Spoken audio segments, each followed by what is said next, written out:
E aí, pessoal, bom dia. É janeiro, dia 7, né? De janeiro de 2023. Né? Bom, eu vim aqui conversar um pouquinho com vocês a respeito do esporte de tiro e tudo que está acontecendo. Vamos traduzir uma linguagem bem simples para que vocês entendam e, assim, quem tem dúvidas e tal, e principalmente entender uma principal reclamação, né? Durante a campanha que aconteceu, o pessoal reclamou muito da minha postura, né, a respeito de posicionamento e tal, só para vocês entenderem um pouquinho, tá? Eu vou contar um pouquinho da minha história. Eu entrei para o esporte de tiro provavelmente em 2017, eu acho que saiu o meu CR, tá? E desde então fiz vários investimentos no esporte de tiro, tá? Inclusive compra de armamentos, cursos para me especializar, para me poder entender, para não fazer nenhuma cagada e tal. E basicamente é isso, tá? Só para vocês entenderem mais ou menos, para você chegar na elite do esporte, né, do tiro esportivo, em qualquer categoria, demanda um investimento que em geral não é muito barato, tá? E a gente não consegue muitos patrocinadores porque não tem muita visibilidade o tiro esportivo por N questões que vocês já conhecem. Apesar do tiro, tá, ser o esporte que trouxe a primeira medalha olímpica para o Brasil, tá?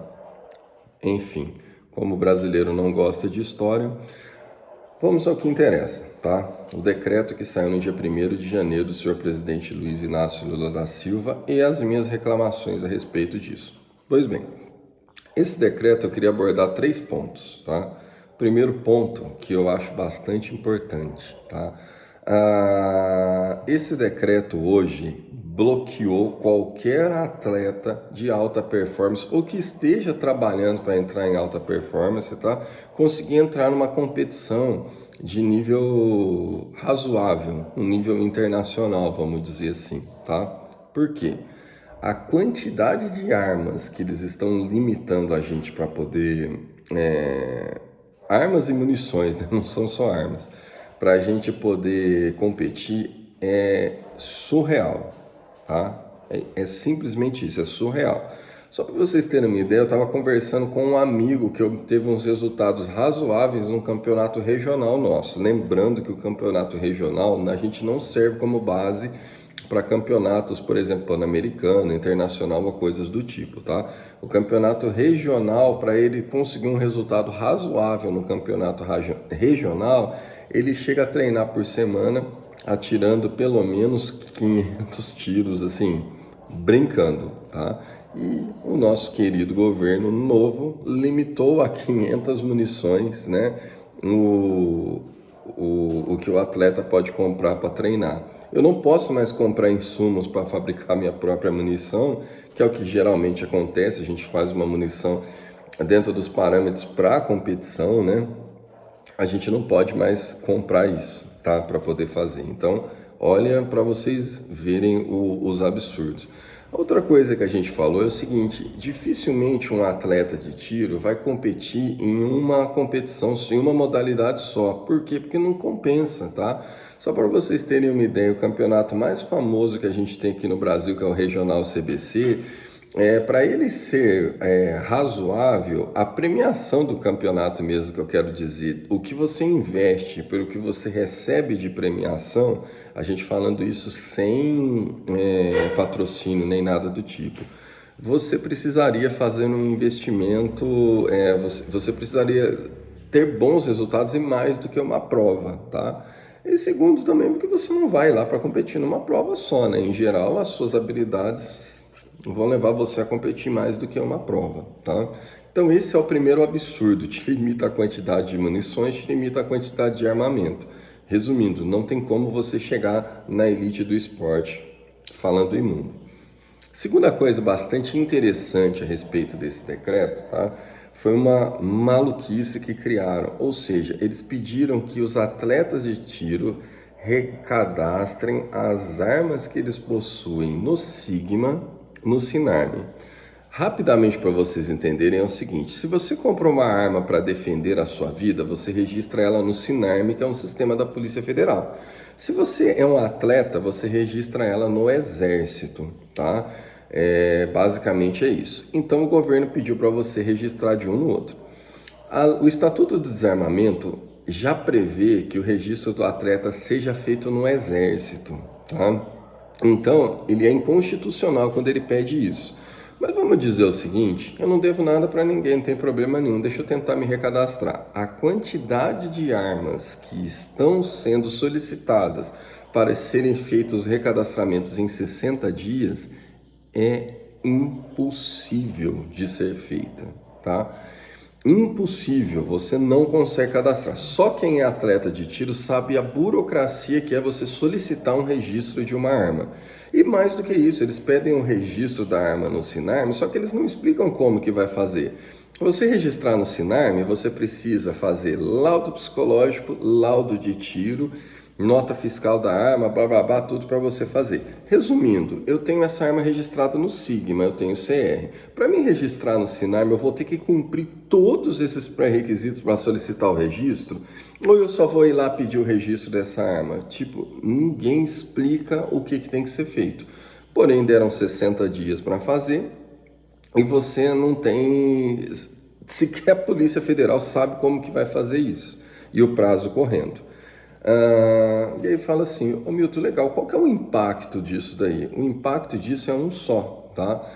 Dentro de 60 dias, eu que sou um cidadão de bem, que tenho uma série de certidões que provam que eu nunca tive processo na Justiça Estadual, na Justiça Federal, na Justiça Militar, na Justiça Eleitoral, enfim, estarei ilegal dentro de alguns dias, tá?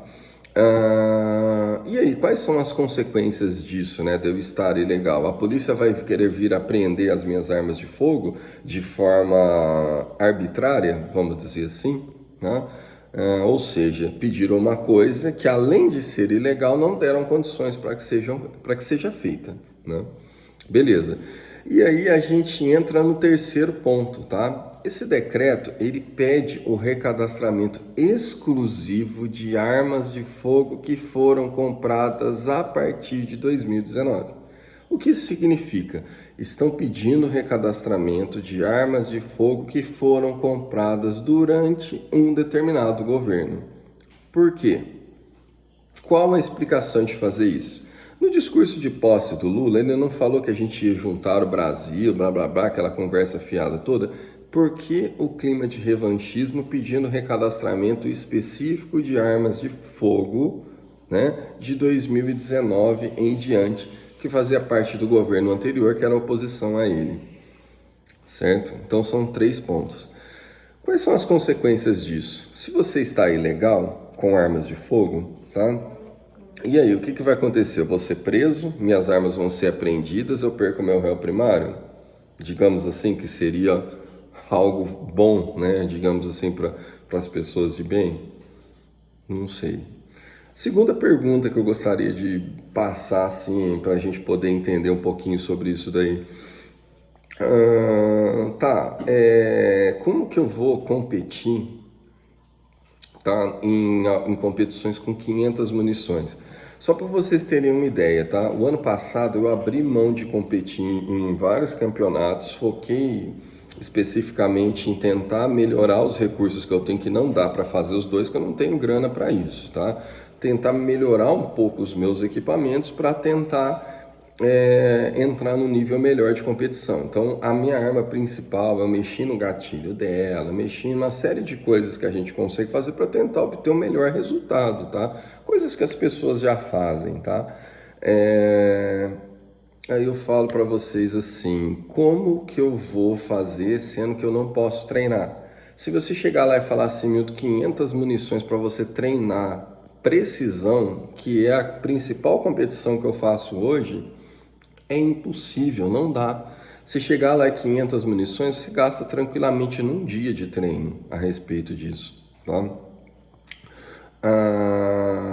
A opção seria simples, ao invés de eu comprar a munição quente, né, que a gente fala que é a munição de defesa, que segundo o governo é mais letal ou menos letal, não vou entrar nesse mérito agora, tudo bem, mas então me deixe comprar os insumos para mim poder fazer a munição de competição, que é a munição fria, que a munição fria que a gente fala, ela é mais leve, tá, gente? Não é ilegal, não. É uma munição que ela vai atender os parâmetros da minha competição, entendeu? Para diminuir o recuo da arma e tal. Por que eu não tenho recursos? Eu não posso fazer a compra dos meus recursos. Fala assim, meu, tudo bem, são só 60 dias, que é o que está previsto no decreto. Tudo bem, 60 dias. O problema é que o calendário de competições já começou. Eu tenho uma competição já que já está sendo feita a inscrição. E o que a gente vai fazer? Vamos ter que competir com a cara e com a coragem. Você chega lá e compete com a cara e com a coragem. Aí a gente tem umas outras coisas legais também para pensar. O Exército nos cobra uma coisa que a gente chama de habitualidade, ou seja, não adianta só eu ter o CR, tá? Eu preciso frequentar o clube de tiro tanto em competições quanto frequentar para treinar, tá? Existe uma exigência para isso. Ela foi levemente flexibilizada durante o período da pandemia por motivos óbvios, mas ela ainda existe, tá? Aí eu falo para vocês, como que eu vou fazer um treino regular, como que eu vou atender esse quesito de habitualidade se eu sequer tenho condições de treinar e competir, certo? É disso que a gente está falando, tá? A reclamação que a gente tinha quando eu falava entre Lula e Bolsonaro, né? Digo abertamente aqui, não considero Bolsonaro a melhor opção, mas era a única opção que a gente tinha, tá? Porque dentro das loucuras que aconteciam dentro do governo dele, a gente pelo menos tinha um sopro de liberdade que a gente deixa de ter agora, tá? Eu não vou falar que o governo já falou uma série de coisas e já no primeiro dia já voltou atrás, tá? Eu não vou falar para vocês de igreja, família e tal, que são outros pontos que eu acho que cada um que se vire para poder fazer, mas eu queria falar especificamente para vocês como que um atleta de tiro vai continuar competindo dentro dessas condições. Não tem como, tá? Se você acha que o tiro é perigoso como esporte, te convido você a sair, encontrar um clube de tiro num dia de competição, vai lá ver quem são as pessoas perigosas que o senhor Luiz Inácio Lula da Silva está limitando, tá? Vai lá conhecer, vai ver como é que é. Eu tenho certeza que você vai se surpreender. Até você que é esquerdista vai se surpreender. Você vai ver que existe muito mais respeito dentro do clube de tiro do que na sociedade como um todo, tá? Pessoal, era isso.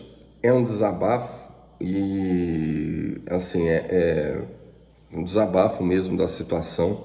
Haja o que houver, nós vamos sobreviver, tá? Independente do que for. Mas eu acho que as pessoas precisam conhecer os seus governantes, tá? A maior lição que o governo Bolsonaro deu foi essa. Você precisa conhecer os seus governantes. Hoje todo mundo sabe quem que é STF, hoje todo mundo sabe quem que é Câmara, quem que é Senado, o papel de cada um. Vamos fiscalizar, não existe salvador da pátria, tá?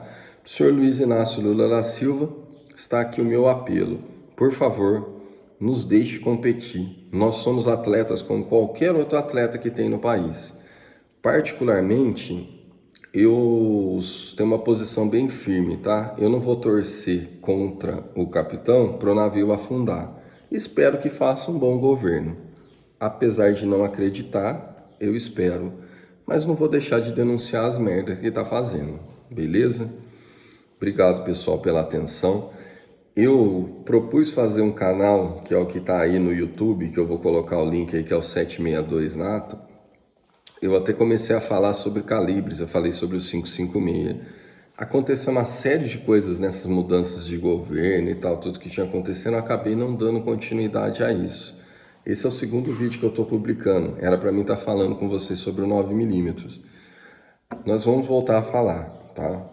Desistir não é uma opção.